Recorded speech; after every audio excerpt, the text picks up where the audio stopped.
When Musk said, give me a plan to solve world hunger, I'll give you 6 billion.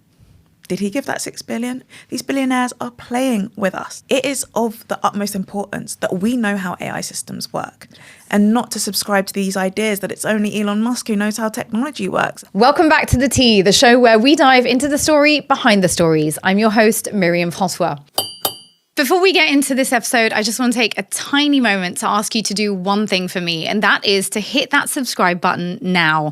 We're a small independent team, no big networks here, no corporate backing, just a handful of people who care deeply about having honest conversations and shining a light on what often goes unseen or unheard. So if our work does resonate with you too, then subscribe now on YouTube and join us on Patreon, link in our bio. This year is set to see governments around the world making huge investments in AI. The UK has just announced a £14 billion AI action plan, and the US has allocated £1.8 billion for AI research. And behind the scenes, big tech is racing to build massive data centers to keep up with demand. Tools like ChatGPT are highly resource intensive. In fact, each prompt uses nearly 10 times more electricity than a Google search. And meanwhile, our planet is burning, with global temperatures already above 1.5 degrees for 12 months straight. With tech visionaries more focused on blasting celebrities into space and colonizing Mars than addressing this existential threat, and billions being poured into AI and climate tech, can AI technology really be part of the solution, or is it just making the problem worse? To help us unpack this, we are joined by award-winning environmental justice researcher and educator Joycelyn Longdon, one of the most powerful voices working at the intersection of tech, climate, and justice. A PhD researcher at Cambridge University, she is the founder of the educational platform Climate in Colour, and she has advised institutions from the UN to Greenpeace. She was also featured in British Vogue's Forces for Change in 2023. Her book, Natural Connection, looks at what Indigenous knowledge and marginalised communities can teach us about meaningful environmental action. Welcome to The Tea, Joycelyn. Thank you so much for being here. Thanks for having me. It's really great to be here. Thank you. So I first off, obviously wanted to ask you, you're born and raised in London, which isn't particularly known for its greenery. What sparked your interest in environmentalism? Yeah, I was really lucky to grow up in a council flat that backed onto like a brook, and it had fields. I grew up in Zone 5, so not central London, and I was lucky enough to have these like little snippets of green space. My primary school had, this like conservation area that we'd go to weekly, and so I think like subliminally, like I had no idea what environmentalism was or anything like that, but subliminally I'd had these experiences of being outside, especially as a sporty kid, like doing cross country, things like that. I was connected to the natural world, maybe not in ways that like you'd usually think of, but in my own London-y ways. And I think I remember going on this trip to Ireland for like one of my uncle's weddings, and I was like, oh my God, this country is so beautiful.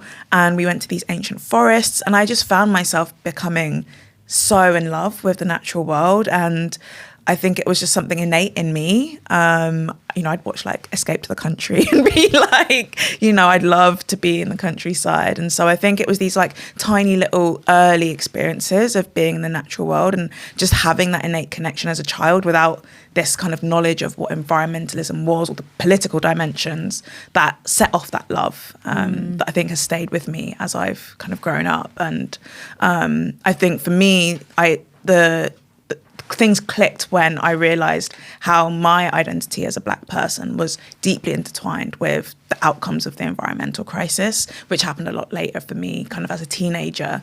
So it took that love and politicised it, which is kind of what drives my work now. That's so interesting. So I actually was going to ask you about that because, of course, the climate and environmentalism space does have a little bit of a bad rep for being the whole white Birkenstocks, granola, let's save the whales movement.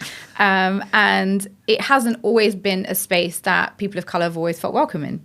And so I wanted to ask you, how did you end up in that movement, and what was your experience of it, and have things changed? Maybe that's an outdated vision. I don't know. Yeah, it's really interesting. So when I was a teenager and in my first year of uni, I was doing a lot of racial justice journalism. I was engaging with survivors of Grenfell. I was engaging a lot in racial justice activism, and also working with creatives, Black and Brown Londoners, who were speaking about and communicating racial justice. And I felt that was my space, right? I had this background love for the environment and for nature, but as you said, my kind of understanding of what environmentalism was tree huggers, white Californians, Birkenstocks, people that did not necessarily connect with me. And I did go to one of my first climate marches when I was 15, and that was like an experience that put me off joining the environmental movement, because I really noticed my isolation as a person of colour. And I guess it was such a stark difference to the racial justice spaces that I'd been in. And it wasn't until I started to become cognizant of the impacts of the climate crisis on Black communities in London. I'm from Ghana also, which experiences the effects of climate change, and learning more about how people from where I'm from are impacted by the climate crisis. That kind of clicked for me, because I was like, this racial justice work that I'm doing is not disconnected at all from my love for the natural world or from environmentalism. And I think for me, it's so important that people of colour, Black people, brown people, and Indigenous people, we connect to the histories that our ancestors have of environmentalism, because they're there, but they're just not necessarily in the mainstream of kind of the British media or what we're taught environmentalism looks like. And I think that's kind of a key part of my work, is reconnecting us to those stories, because they're there, they're just unamplified. Well, I definitely want to ask you about some of those actually shortly. But in 2020, you created the platform Climate in Colour, which began posting accessible and diverse resources on climate justice. Presumably, you created that platform because you felt that the wider environmental movement just was not tackling this through the right avenues. And I wanted to ask you, as someone who's immersed in it now, why does the movement have this reputation for being so white? And what do we mean when we say that? Yeah, I think the environmental movement, oftentimes when it's coming from like a white perspective, is built on different worldviews than necessarily like a Black perspective or a perspective of people of colour. And I think it may be this myth that the environmental movement is only made up of white people. I think it's just who is getting platformed and who is getting amplified. And the majority of people on the front lines of the environmental crisis, the people who are having to create solutions out of necessity, not outside of, this distance that we have, say, in the global north, are Black, brown, Indigenous communities. And I think that it's wrapped up in our racism, colonialism, that kind of devalues those perspectives and focuses more on this idea of solutionism and saviorism, which has dominated the environmental story and the environmental movement, at least in a global north perspective, for decades. You asked kind of, is it changing? I think there is much more understanding that white environmentalism is not a good representation of what environmentalism is. And I think people have got the language now to start talking about that, to be talking about justice. I think we're getting the theory part, and it's the practice of actually amplifying, listening to, and changing the way that we approach environmentalism from the perspective of marginalised communities that we're still in that process. We're in that process of holding people accountable and of shifting values and worldviews. And that's kind of what I try to do through my work. And so is it the case that kind of the wider balance of power that we see in society, where kind of white people in general get more visibility, more kind of credibility for the same kinds of work, is then reflected within the environmental movement? Is that what the situation is? Or are there added dimensions to why it's perceived in this way as being sort of particularly white. You Yeah. know what I mean? Of all Yeah. the different movements, it's like, why is this one? This one's so yes, white. why is this one seen as so white? Yeah. I think it's really interesting. There was a study that was done in Bristol, Yeah. which was timing the amount of time in climate conversations, like in decision-making spheres, right, in government, in policy, how much time each person got to talk and what demographics those people were from. And I can't remember exactly, but I think it was in an hour or more of conversation, people of colour, especially black women, got around 2 minutes of time actually talking. And so it's this ingrained superiority of white people in the environmental space, that they have all of the solutions. We have the science, we've got the knowledge, and that's not something that we associate with black and brown people, right? And so, yeah, I think it is really interesting, and I think that it is connected to the systems of oppression that we already are within. And that's what an environmental justice perspective focuses on, right? That it's not just about environmentalism. It's not just about carbon. It's not just about, saving the trees. All of that sits within the context of wider systems of oppression like capitalism, colonialism, racism, discrimination. And so we can't kind of effectively take environmental action without considering all of those together. And I think there's this idea also from a kind of Western perspective of this like duality of nature and humans, right? That if we're taking environmental action, it's because we are separate from nature and we are better than nature, and it's our job to save nature. And I think that's a very white perspective towards environmentalism that doesn't take into consideration other worldviews or other ways of connecting to the living world, and which is why our conversations are dominated in this country by white people. And I think it's also influenced by Britain's very specific lack of engagement with its history. There's this resistance to acknowledging the colonial history of Britain, which is really confusing considering that so many Brits, on the right want us to get back to our history. And it's like, there is a deep history that we have in this country of disconnection through colonialism from the natural world. And so I think it's partly influenced by that kind of Western intellectual approach to environmentalism that sees us as separate from the living world, and also that sees Black and Indigenous people as closer to fauna and flora than as humans.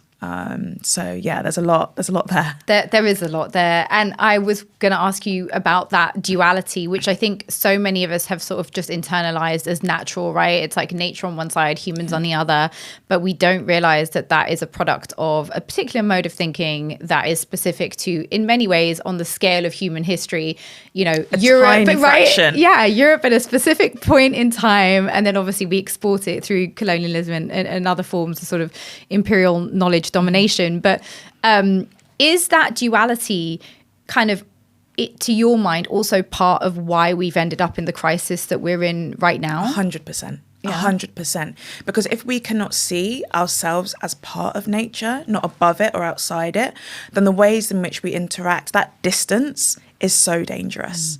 Because we fail to see how our actions resonate and provide these ripples to the rest of the world. And I would say not just to natural ecosystems, but to our wider social interactions. If we're distanced from the people who are mining the materials to build our phones, that's both a social and an ecological distance that we have that sees us disconnected from our connections, right, to the land and to the people that labour on the land in order to provide our tools and technologies. And so I think that part of solving the climate crisis, outside of this white environmentalist, we'll just, cut carbon emissions and we'll do carbon capture and storage, is part of this problem is rooted in the fact that we approach our connection to the living world from a distance, and that we are rooted still in a kind of green capitalism, right? That fails to understand that we are part of nature and that all of this, everything around us, comes from the earth first. Nothing doesn't come from the earth. And I think, I talk to people about perceptions of nature that we think it's out there, right? You have to travel halfway across the world to get to a forest, and then you're really experiencing nature. But this is nature. This was mined from the earth. This has come from the earth. everything that we touch and interact with every day has come from the earth. And I think building that ability to observe and understand our connections to the living world day to day, not just in these special moments when we're out in a national park or going abroad to a forest, is kind of part of rewiring our brain to understand ourselves as part of the natural world. And so alongside your environmentalism, you're also a woman in tech, right? a woman who works on AI and environmentalism and the kind of intersection of the two. And so we were just talking there about kind of the philosophy that we could think of as being this philosophy of dualism, which is you identified as sort of being at the root of part of the problem that we find ourselves in today, the idea of this disconnection between us and nature. As someone who works in the sort of AI and tech world, do you find that there is anything within the kind of underlying philosophies of that world which is either conducive to the solution or part of the problem? Mm-hmm. Yeah, working in the tech space is very interesting. It's very complex, and I'm someone that doesn't subscribe to binaries, and that's a big kind of myth or thing within the tech space, is like either it's going to save the world or it's going to like wipe us all out, right? And I think the reality is much more complex than that. Technology, as with colonialism and capitalism, is rooted, well, let me be specific. A Western technology is rooted in systems of oppression, of colonialism and capitalism.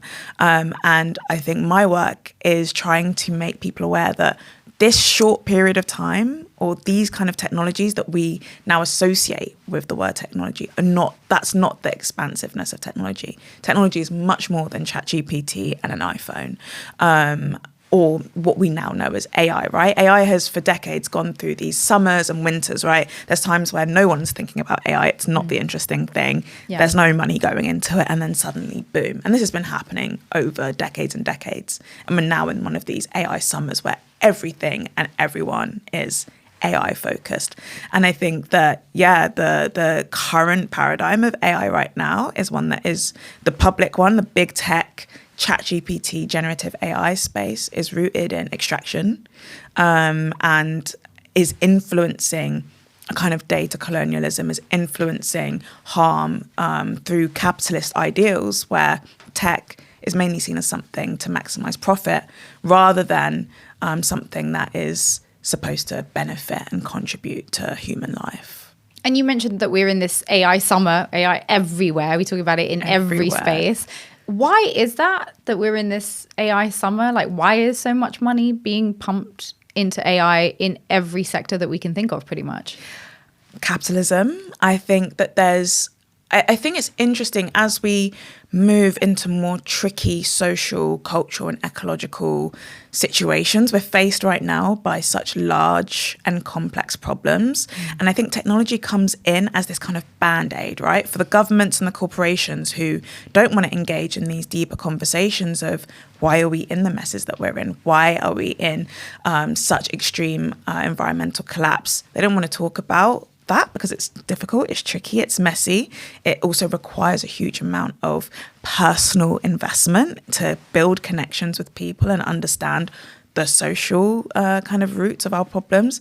You can just pave that over with technology, right? You can say, don't worry, climate crisis is not going to happen because technology is going to solve it. I think it's a bit of a pacifier, and we're faced with so much kind of social turmoil right now that it's very easy to go, this thing's going to save us. We're always looking for that thing outside to save us.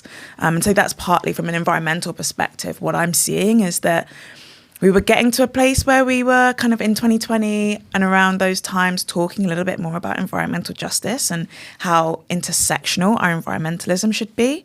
And I think people have kind of fatigued and are like, what are the solutions that's just going to make us the most money and make life the easiest for us, right? From a short-term perspective, not in the long term. Is there, to your mind, a sort of mythology? Because, I think a lot about the mythology around science, for example, which I think in a Western context has come to replace God as a sort of, the truth of the capital T, that we should, they don't trust in God, we trust in maths or whatever it is, or science. And I think about that mythology when it comes to AI and the extent to which we are fed constantly, no doubt from very well-funded PR machines, the idea that the leaders of tech industries are these incredibly smart people, these visionaries, and that the technology they're creating is so intelligent, and that we should all really just follow, the lead of these sublimely smart, almost godlike figures who understand things and have created technologies that could,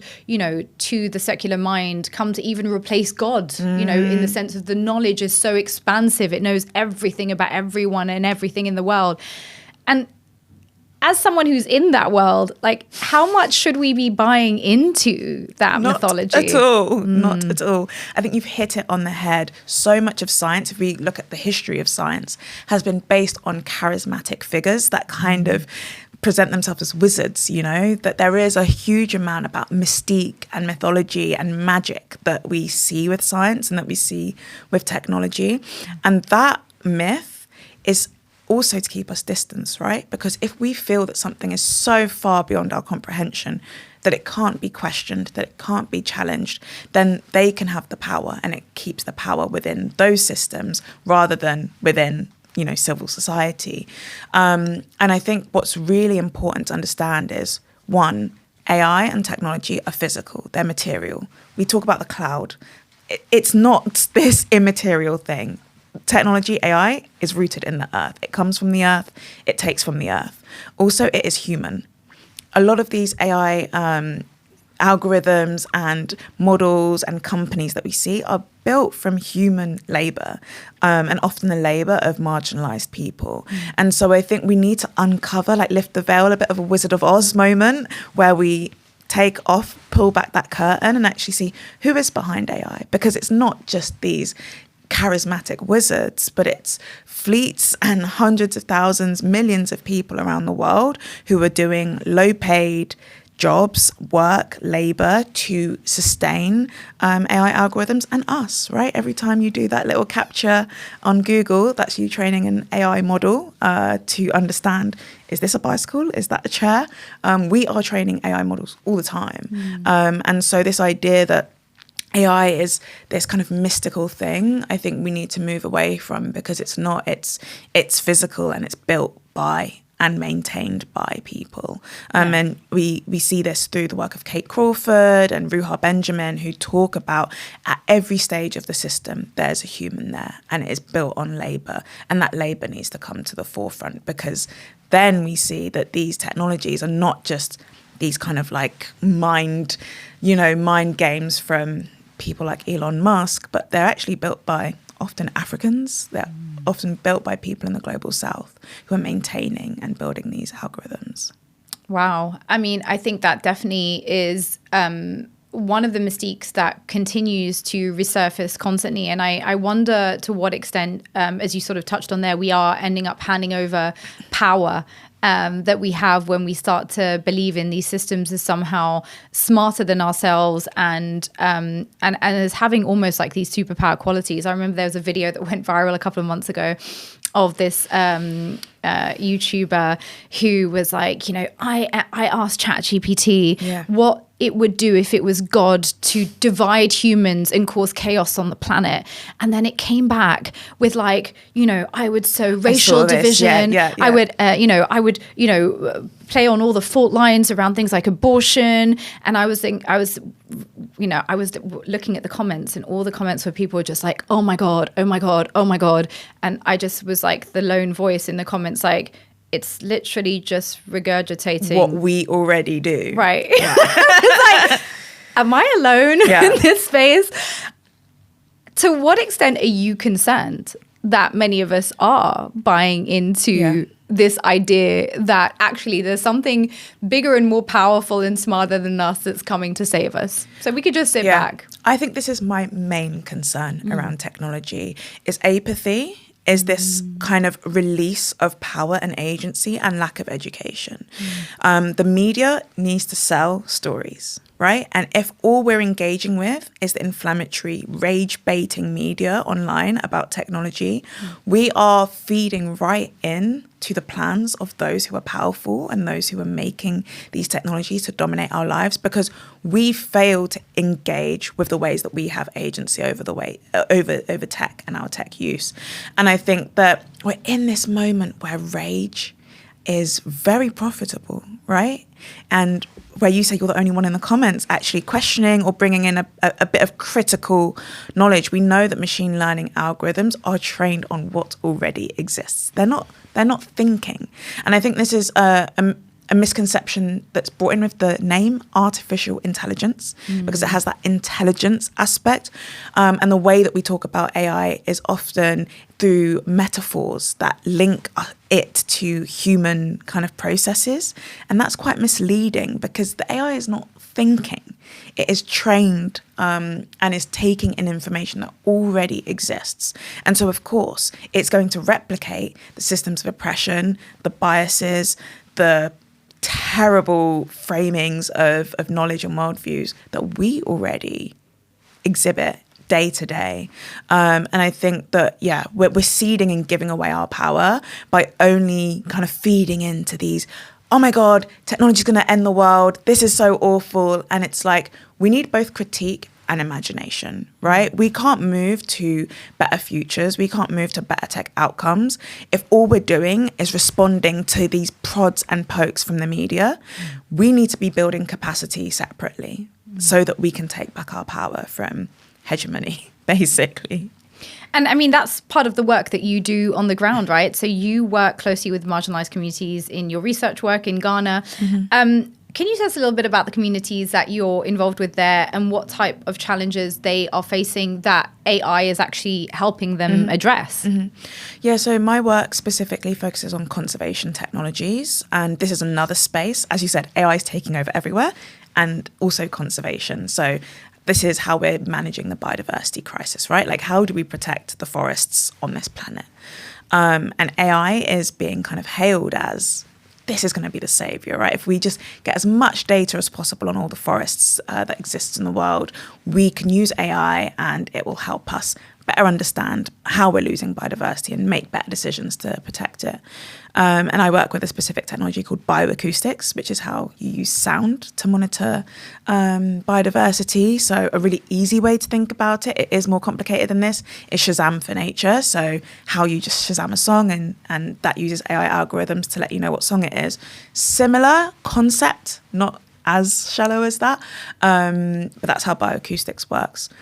The issue is that these technologies are being deployed all around the world in forests, coming back to the duality, as if nobody lives there, right? As if forests are just these sites of data production, right? That they're only sites to be measured and that they're disconnected from humans.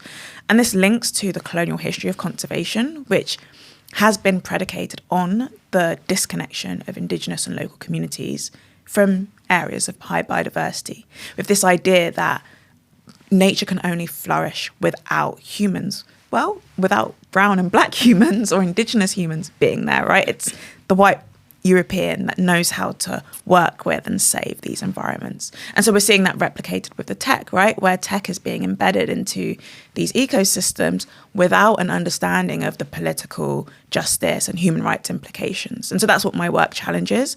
So I work with a forest community in Ghana. And I take in these technologies and we've been kind of scheming and dreaming and critiquing and taking apart these technologies and trying to understand what are the risks, but also what are the opportunities, like how do communities want to appropriate these technologies? The community I work with are facing the impacts of global capitalism through illegal gold mining, and the forest I work in has been absolutely decimated by illegal gold mining, which is having a huge impact on the biodiversity, the safety, water pollution, food security of the communities that I work with. And bioacoustics is just one technology that can help communities kind of monitor and track that.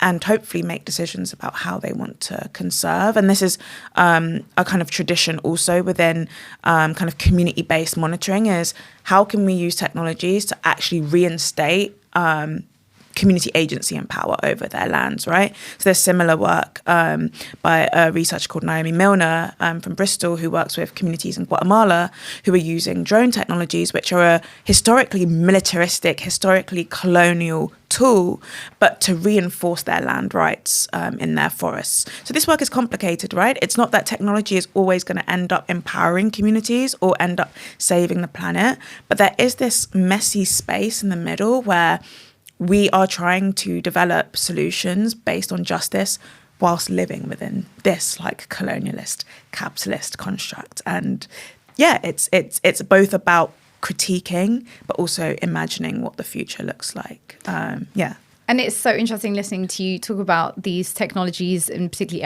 AI being wielded in a way that replicates the sort of historical colonial myth about, you know, colonizers entering lands that are, you know, devoid of anyone. And what we meant historically by anyone was white people or us. You know, we weren't there, so no one was there, which obviously is one of those great myths. But it's I guess worrying to hear that continues to be the main, you know, a sort of very sustained paradigm through which we continue to build these new frameworks of technology. And so I think it's very interesting to hear the ways in which you negotiate those spaces, because it does feel like there are so many inherent conflicts to it. I mean, one of the ones I wanted to ask you about was, you know, obviously it sounds like this the use of these acoustic screenings with recorders, sensors. So the use of these acoustic recordings, you know, with these AI models can be really helpful to these communities, to conservation, but presumably they're also having to rely on these huge data centers. And I was just reading that, you know, obviously President Trump has recently just allowed for the majority of forests in the US to now be logged again. I think it's 75% of them are now going to be open to logging. There's a renewed return to fossil fuels, much of it being sold to us as necessary to fuel the growth of AI, which is coming to save us, obviously. And so I wanted to ask you, as a scholar who works at the intersection of these worlds, how do you feel? Like, how do you feel about it? How do you, on one hand, get, you know, and I'm sure you must be, and I can see it in your work, so enthused about the capacity of these technologies to help, but also knowing the harm that they're causing simultaneously. How do you work through that? Yeah, I think it's interesting, and I think we need to make a distinction, because AI, again, I think this is like part of the miseducation, is that we think all AI is generative AI. Okay. And actually, that's not what I work with. Okay. I actually don't use ChatGPT. I might be like the only computer scientist that doesn't really engage with generative AI.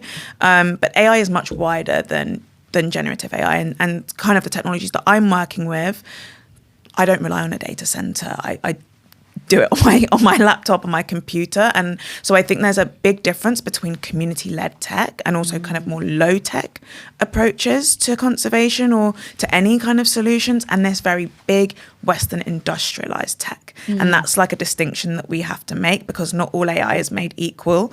But yes, for me, my work always starts from critique. There was a researcher, a computer scientist called Filigree, who in the 90s introduced this idea of a critical technical practice. That is starting from a technical perspective. So as a computer scientist, always coming with a philosophical and a sociological edge. So for me, I don't start with the hype. I start with, where do we need to critique? Because I don't believe from the offset, oh yeah, technology is 100% going to support marginalized communities, right? I think that's a very Western, a very colonial perspective to have. It's like, these technologies exist. What are the harms? And how, if so, and if they want to, will communities take agency and appropriate that for themselves? And so for me, I'm working in the tradition of like Afrofuturism, right? That Black and brown people are always usually the people most impacted negatively by emerging technologies. And we have this tradition of, we're going to dream of different alternatives outside of this kind of main paradigm. From an environmental perspective, the over-reliance on AI, mainly generative AI, is what is pushing this environmental destruction. There was a report last week from source material in Guardian showing that, at the likes of Apple, Amazon, Google, are going to increase their data center development by 78% in the future, mainly in water scarce regions like Aragon in Spain, which, 75% of Spain is at risk of being desertified. And you're going to put a data center, dozens of data centers there, extracting water from the local ecosystem. I think one of it was recorded that some of these data centers will use the amount of water in a year that would support 600 acres of farming, of agricultural land. So for me, there was no conflict there on large scale, wide capitalist expansion of AI.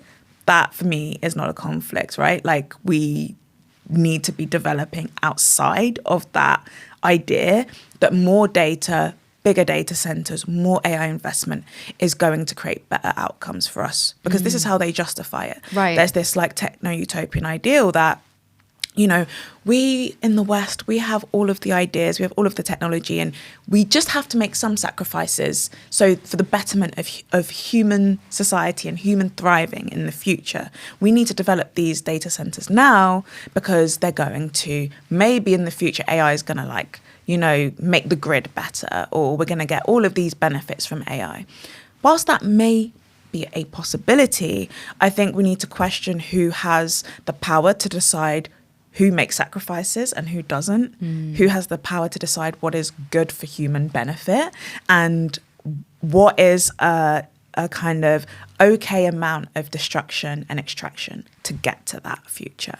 And that for me is, something we need to critique and call out more widely. And the we here is? Well, we as society, right? Specifically us as people working with the computer science industry. And I think that's why it was so important for me to be in a computer science department and to work within computer science, because it's very easy for more sociological approaches to just be ignored. And we need practices as scientists, as computer scientists, that are outside of this kind of Western colonial capitalist idea. But also, we were talking before about giving away our power as citizens. And so I think as citizens, not just as a researcher, we need to increase our education, our understanding, and then our critique of these systems, not kind of leading into this apathy and just inaction, but actually feeling like we have power here to take back, and we're going to learn as much as possible as a society, come together, have cybersecurity parties, have AI critique parties, so that we can better understand what are the systems that are impacting our lives and how can we push back and resist them. Cyber critique parties. I look forward to the invite to that one. Sounds lit. The Tea is a fully independent, non-partisan production. No corporate ties here, just a small, dedicated team working hard to bring you honest, impactful conversations. If you believe in our work, please subscribe to our YouTube channel. Just click on that subscribe button now and join us as a Patreon. You'll find the link in our bio. I want to ask you about a quote that I was reading in The Guardian from in 2023. Mahamadou Bawumia, the Vice President of Ghana and head of the government's economic management team, said at the time that Africans have a gold mine at our fingertips, a rapidly growing population of 1.4 billion people, 70% under the age of 30, combined with huge growth in AI investment, creates a potent recipe. Would you agree with that? This is tricky, right? If we look at the history of, I mentioned Afrofuturism before, I don't subscribe to a non-technological future, right? Because I have a different idea of what technology is. And our communities, Black communities, Indigenous communities, we've been technological, right? Maybe it doesn't look like the technologies of the West, but we have technology in our hearts. We're innovators, and we have always been in that. It's in our ancestry. And, leaders like Kwame Nkrumah, who was president of Ghana before he was taken out by a military coup, always had this idea of a pan-African technological future, right, where technology lived in harmony with African flourishing based on an African-led approach to technological and science development. I think I worry about kind of some of these comments because I think they often rely on this import and extraction from Western big tech, right? And this is what we see, that Google headquarters in AI in Ghana, in Accra, these big tech companies going in and kind of leeching African talent, African innovation for the purpose of Western profit and capitalist expansion, rather than approaching what Africans need and the solutions that Africans could be having on the ground. And so, yeah, I think for me, it's actually really inspiring being in Ghana. There is actually a huge kind of like underground community of especially young people working on climate tech solutions, from like working with waste colonialism and developing technologies to reduce waste colonialism, to transport and shipping, mobility, energy in Africa, built by Africans for African people. There's an organization called Startup Discovery School who are investing in these solutions. And I think for me, that's where I want to focus on, is how do we build, whether it's in Africa, whether it's in India, whether it's in South America, how are communities in those areas leading and having agency in their technological futures, which might be rejecting some technologies, right, which might be rejecting investment from outside influences, or which might be developing technologies that they feel kind of attend to the issues that they're having locally. And so whilst I believe there should be collaboration, for me, this idea that there's this untapped resource of like skill, I don't know that that's the right space to be starting from, because I think it opens us up to extraction and leaching rather than like a generative kind of environment. Well, it's interesting you say that, because another poll that we were looking at suggests that the majority of people who are skeptical of how helpful AI can be globally are from the African continent.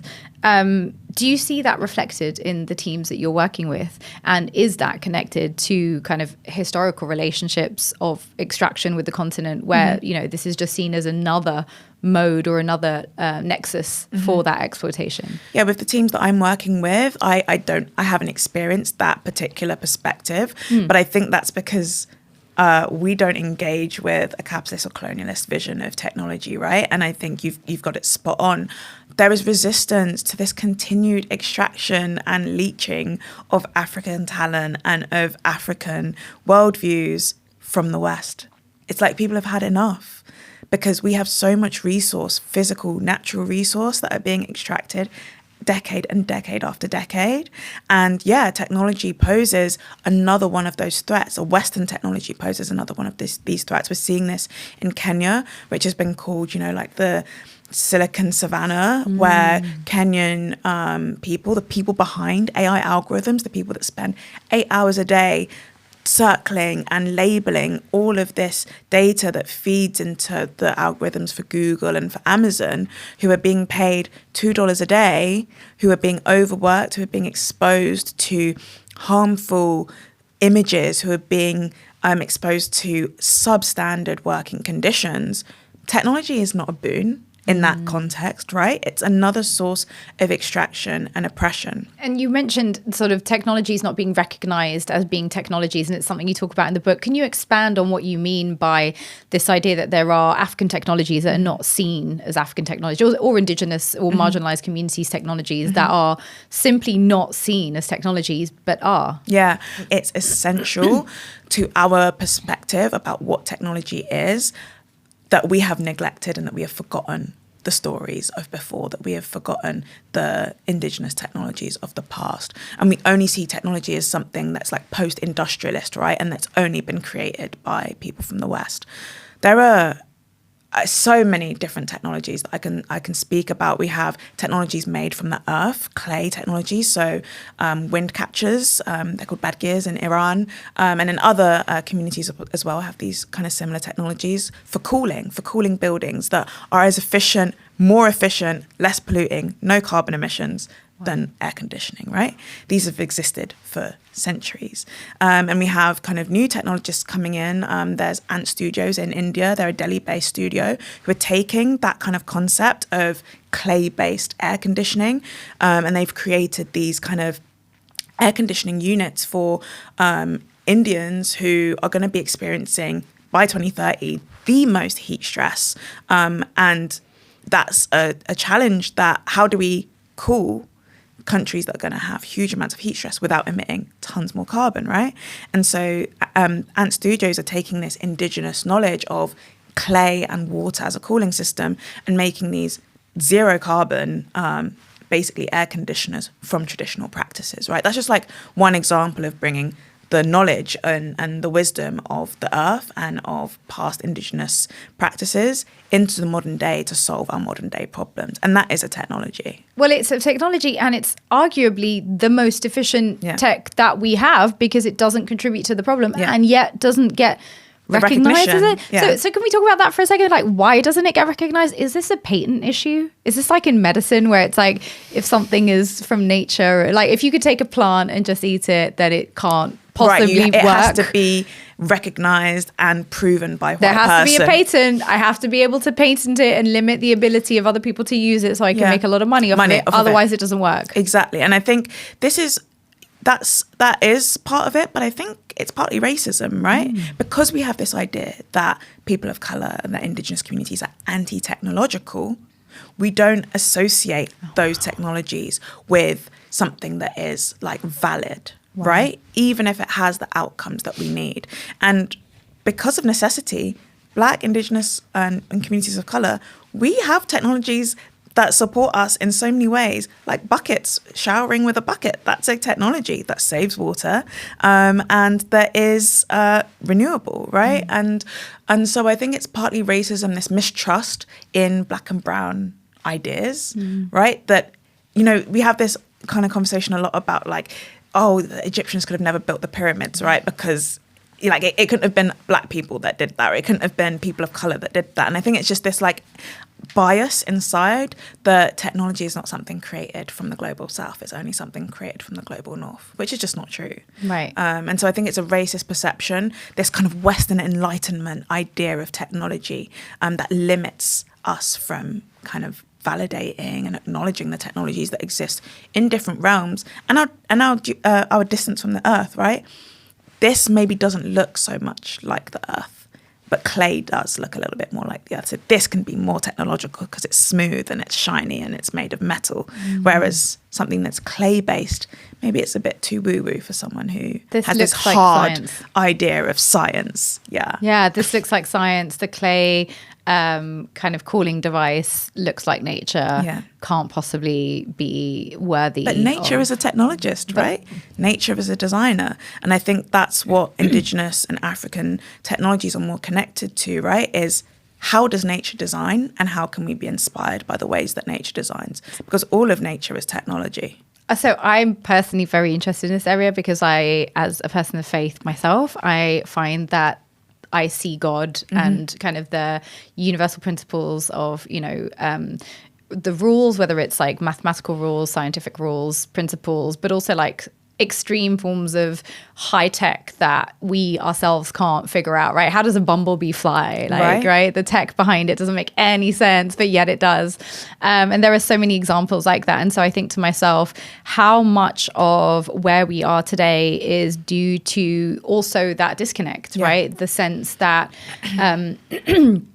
we don't see God reflected in the world around us. And because we don't, we attribute the highest form of intelligence to humans. Human-made, And that breeds both an arrogance vis-a-vis the natural world, but also like a lack of respect vis-a-vis that hierarchy, right? Because if you understood that the natural world reflected the highest form of intelligence and that we are just kind of a few echelons down from that, there'd be a humility vis-a-vis our relationship to the natural world, which is obviously completely absent. You've hit it on top of the head, and I write about this in the book as well, about the earth being a church and God being everywhere within that church. And we, you know, whatever faith you subscribe to, it's not about religion per se, but it's about an understanding that we are surrounded constantly by the magic of a higher power, of a higher intelligence. This is actually one of the reasons my undergrad was in astrophysics, and this was the reason why I wanted to do that degree, because I would watch documentaries. I remember watching a documentary talking about how birds know how to fly south, and that partly it's to do with quantum physics. And I was like 16, and I was like, no, I need to study this, because I am so bowled over by the magnificence of this world. And I think I had been asked before, like, how can you be spiritual and have, and be a scientist? And I'm like, have you seen the world? Like, yes. Are we living in the same world? Because it's incredible, and we know so little about it. And I think that's why, for me, inquiry is so important. And as citizens, it's so important to be curious and critical about the systems around us. Right. Because the more that we dive in, the more we realize that we know so little. Yeah. And that there is so much intelligence around us. There's a book called An Immense World, and it talks about animal sensing and animal intelligence, and just how insane animal intelligence is. Like how I can't remember where it was, I think it was in the Amazon, there's a bumblebee that each year knows it flies in the dark in order to collect nectar, and to the specific branch every year lands on the same specific branch. I'm sorry, what is that apart? Like, how can that not be technology? How can that not be intelligence? And we're surrounded by it every day, but we have this arrogance that we're the most intelligent species, or that AI is going to be this more intelligent species, without acknowledging we are surrounded by incredible intelligence far superior to us every day. And reflected in that natural technology that is all around us as well. Speaking about debunking some myths, I wanted to put to you a few quotes by some of the, AI thought leaders that we have around today, just to hear your views on some of their reflections. So we'll start, of course, with Mr. Elon Musk, who recently said, probably none of us will have a job. He's talking about the future. If you want to do a job, that's kind of like a hobby. You can do a job, but otherwise AI and the robots will provide any goods and services that you want. Is this the future? I hate this perspective.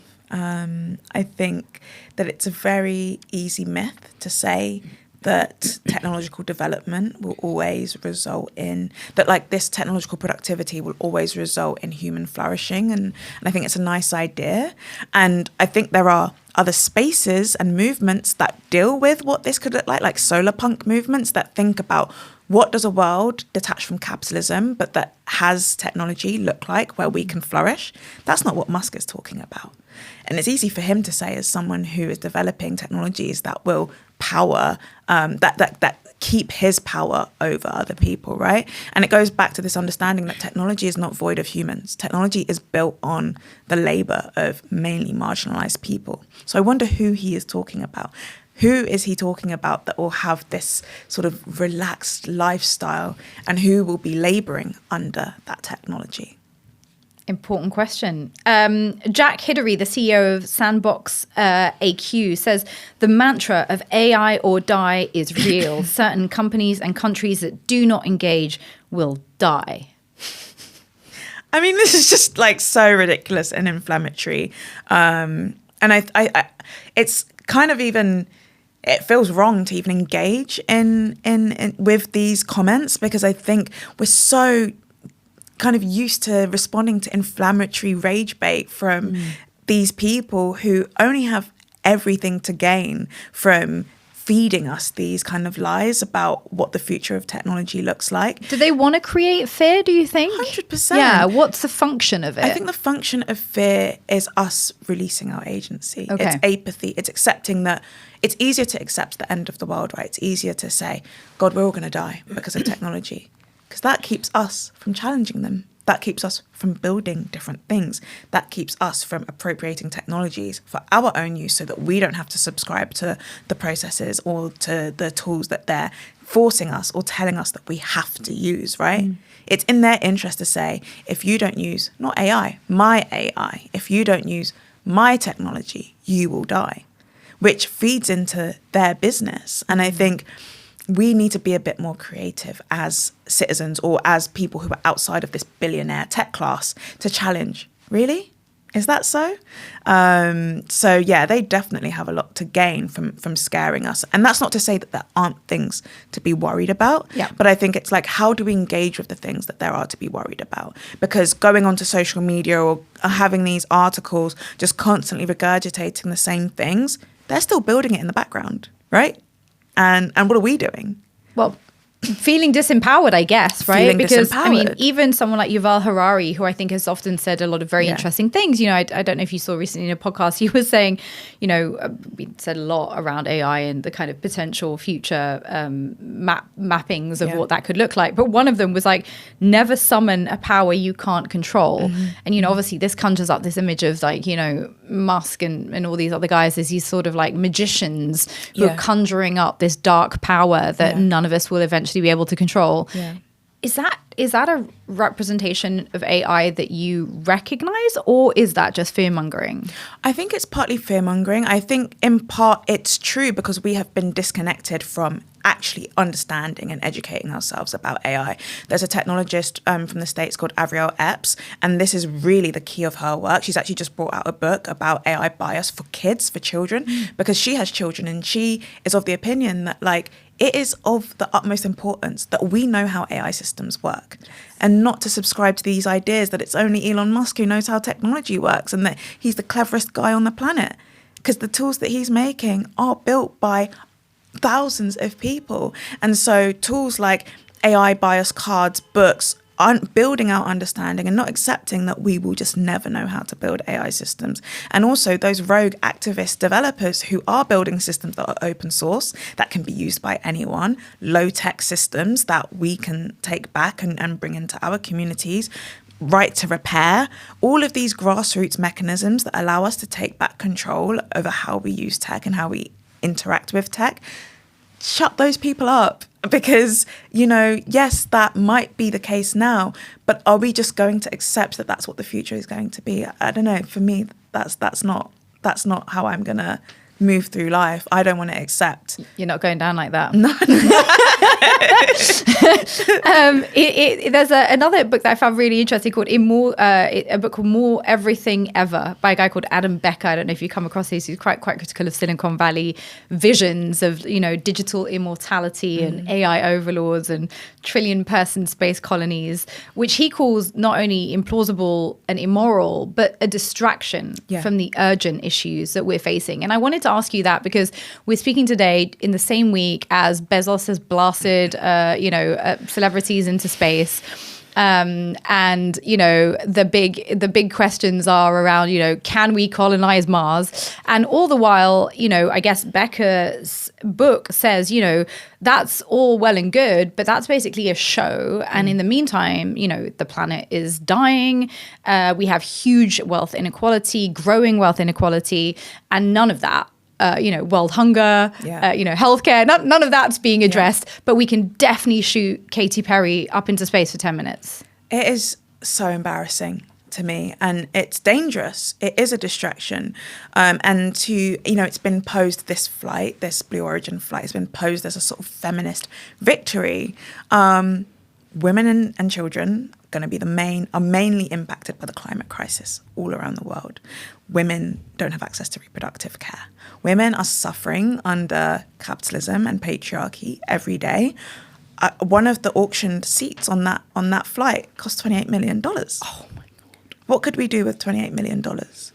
We could provide free healthcare. Slow Factory brought the statistic out that we could have provided free reproductive healthcare for 140,000 women in the United States with that one seat.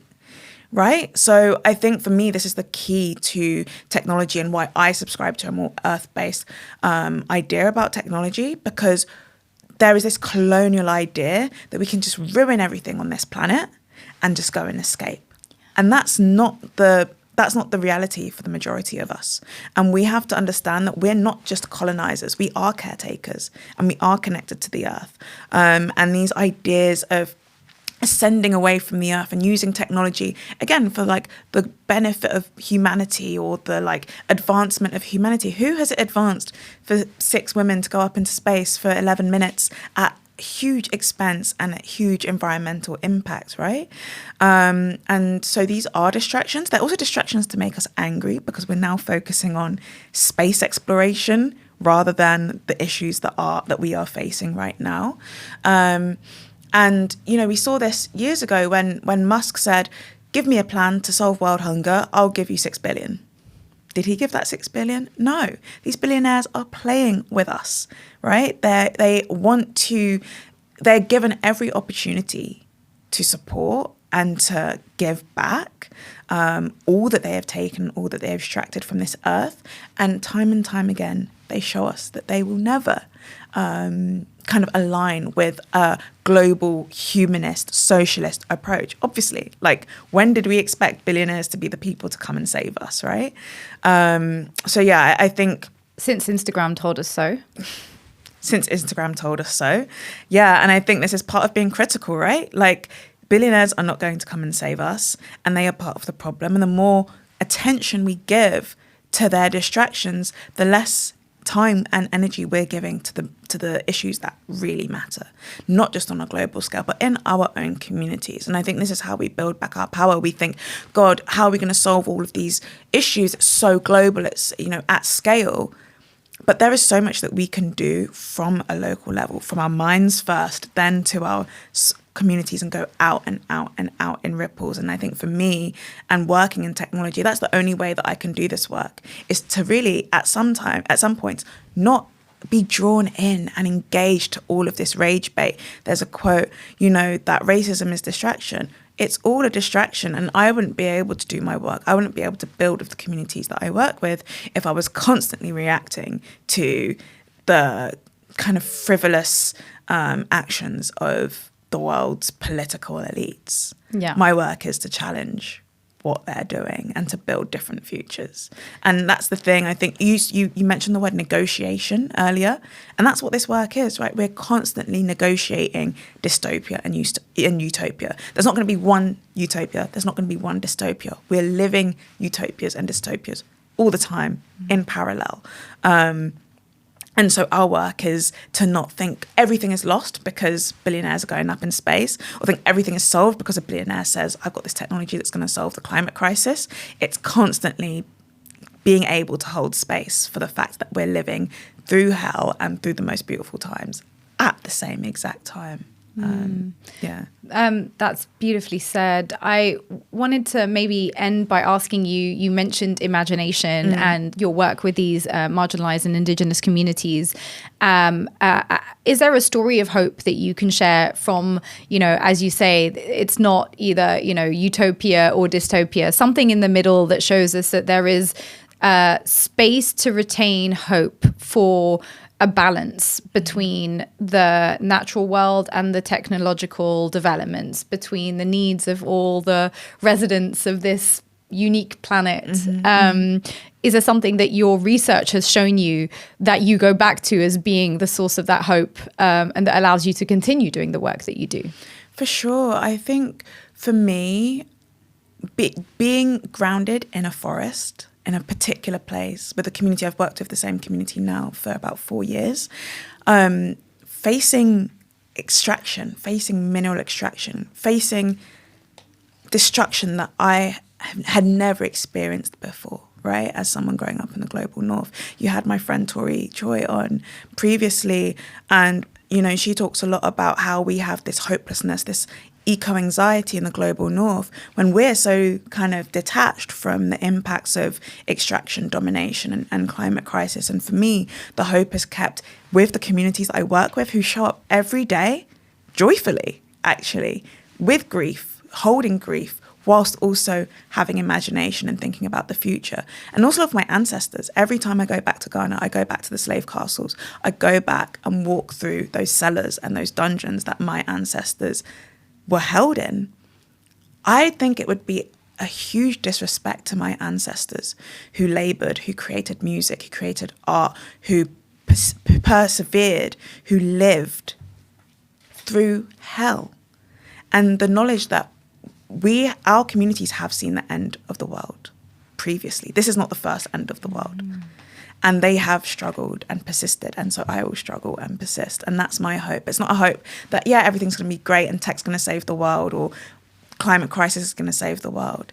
It's being, Rebecca Solnit talks about this, it's being heartbroken and still showing up anyway. And that's what the communities that I work with teach me. And that's what I hope to, keep in my work as well. And if there's anyone watching this who's saying, I care deeply about the environment, I really want to help, combat the climate crisis that we're in, but I also want to make sure that I stay au fait of the new technologies, right? And, I'll hold my hand up and be the first person to say, I care immensely about the climate crisis, but do I also use generative AI on a regular basis when I know how much water it consumes?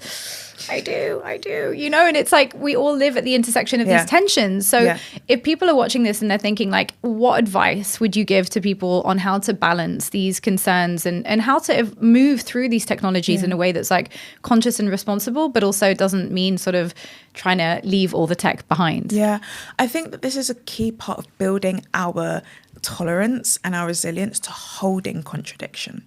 That we're all in this position where we're trying to live the best that we can in a system that is essentially falling apart.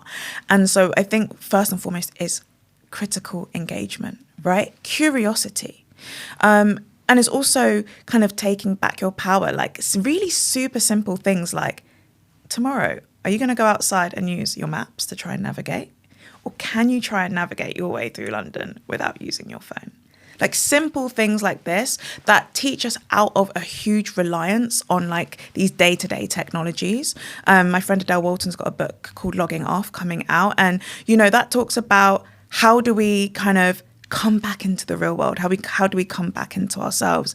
And again, I use technology. I don't use generative AI, but I work with technology. And I think it's understanding that the world isn't made up of binaries. It's not black and white, but to always have this curiosity and this critique to understand how are we connected to the world, how are we connected to each other, and be committed to those connections, right? To not see ourselves as separate to the rest of the world, but to be interested and engaged citizens, right? For me, that's just the biggest thing is rejecting apathy.